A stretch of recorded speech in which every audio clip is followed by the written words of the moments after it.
Early on July the 27th, the Russian military launched missiles on Avdiivka and Toretsk. They also hit a hotel in Bakhmut. Early reports suggest killed and wounded people, said Pavlo Kyrylenko, the head of Donetsk Regional Military Administration. In Toretsk, the enemy missiles hit a detached houses area and garages. No casualties are reported. In Avdiivka, in addition to a missile, the Russians fired artillery 3 times targeting the downtown and Avdiivka coke chemical plant. Consequences are still to be determined, Mr. Kyrylenko said. The Russian army also shelled Kurakhove, Hirnik, Hostry and Kurahivka.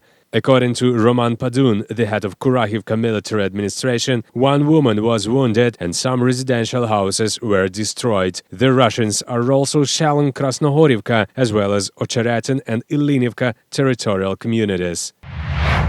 Over July the 26th, the Ukrainian forces in Luhansk region repelled 6 attacks of the Russian military. The latter suffered losses and retreated, said Serhiy Gaidai, the head of Luhansk Regional Military Administration. The Russians barraged municipalities on the border of Donetsk and Luhansk regions with missiles and used artillery and mortars. Ukrainian armed forces repulsed the Russian offensive efforts in 6 sectors. The invaders were forced to withdraw, namely in the vicinity of Verkhnyokamyensk, Mr. Gaidai reported.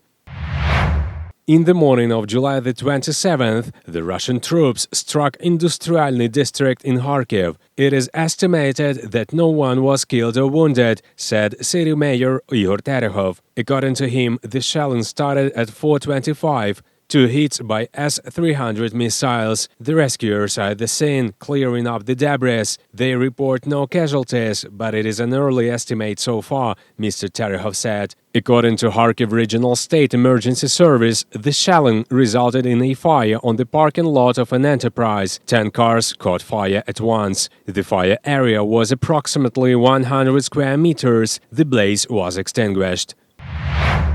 After a morning shelling on July the 27th in Chuhuiv district, an administrative building of the Forestry Professional College was destroyed. No casualties have been so far reported, Chuhuiv Mayor Halina Minaeva told Suspilne. According to her, structures from the basement to the 3rd floor are damaged. In the nearby residential houses, windows are broken out and roofs are damaged. According to Kharkiv Region Prosecutor's Office, the college is based in Kochetok village.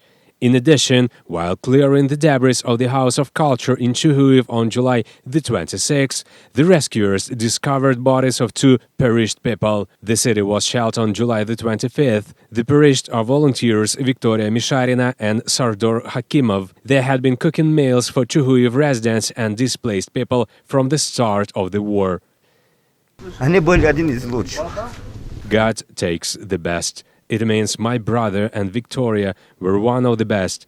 They started it, and I'm going to continue their curse in their memory, so that they look down from heaven and be happy that I continue their curse.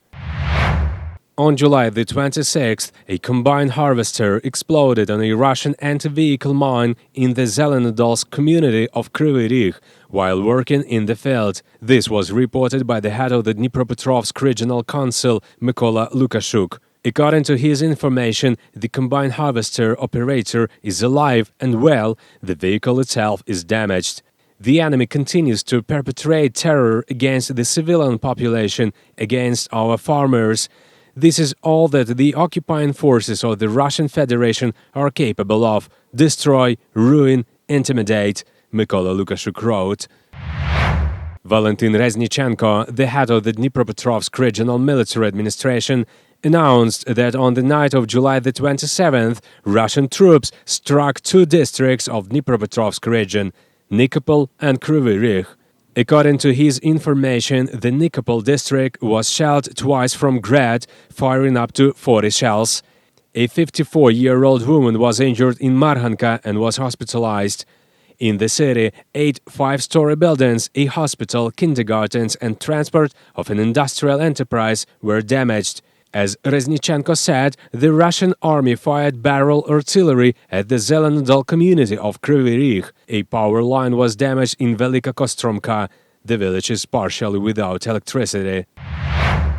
During the day of July the 26th, Russian soldiers shelled 3 hromadas in Sumy region. Dnipropetrovsk, the head of the Sumy regional military administration, reported that a 65-year-old woman was injured in Seredina Buda hromada. As a result of shelling, windows in houses, fences, a power line and a transformer were damaged, as well as buildings of one of the recreation centers. There were 12 mortar hits in the Esman hromada. There were 17 hits from the mortar and 12 from BM-21 Grad in Krasnopilya hromada. Petro Andrushchenko, advisor to the mayor of Mariupol, reported that on the temporarily occupied Mariupol, after the demolition of their houses by the Russian occupiers, local residents are forced to arrange their housing under the open sky. The first residents of the demolished building were forced to build a house under the open sky. This is probably how Gauleiters imagine a housing from maneuvering fund. Words fail me. People are forced to arrange their lives on the streets, in the open air, Petro Andrushchenko said. Maxim is 11 years old. The boy helps volunteers prepare candied fruits to the front. I help everyone with what they need. I shell nuts, then I fill it with sugar and honey and send it to the front. We decided in a state of crisis or inspiration to make such small snacks for the soldiers. It will be nut and vitamin blend. We will add nuts and raisins. And there are cherries here. There will be candied cherries. And now I add orange and lemon zest to the cherry syrup. And here the zucchini will cook a little more in sugar. And then we will make very tasty candied fruit. 17-year-old Sviatoslav also helps in the volunteer center. The guy comes here in the time free from preparing for admission to a higher education institution. His father went to the front as a volunteer in 2014. He defends the country even now and fights in Donbass. Sviatoslav says that he wants to help his father expel the enemy from Ukrainian land as soon as possible. To help bring victory closer. My father is a soldier, my mother is a volunteer. It's in my blood for sure. We help displaced people, soldiers with gloves, food, everything necessary. Sviatoslav and his friends made a wardrobe and a container in which clothes for displaced people are stored. I believe that every person who lives in Ukraine can somehow help the country, bring it closer to victory. If someone wants the victory of a free and independent Ukraine, then it makes sense for those people to do something. 6-year-old Hanna also came to the volunteer center. The girl brought a drawing for the defenders. I drew a house, a slide and a swing. There are those soldiers who were left without a home. She wrote, "Come back alive." 12-year-old Vitaly brought his toys. I looked, there were almost no toys. I asked my mother and they allowed me. I took some toys and brought them. Other children also want toys, but their toys are left somewhere under the rubble. We are very pleased that children come to us. These are our children. It is a pity that they have already grown up in 8 years in such an environment of war, and now the war has begun in full scale. But they understand it and they help. They come to us and everyone does what they can.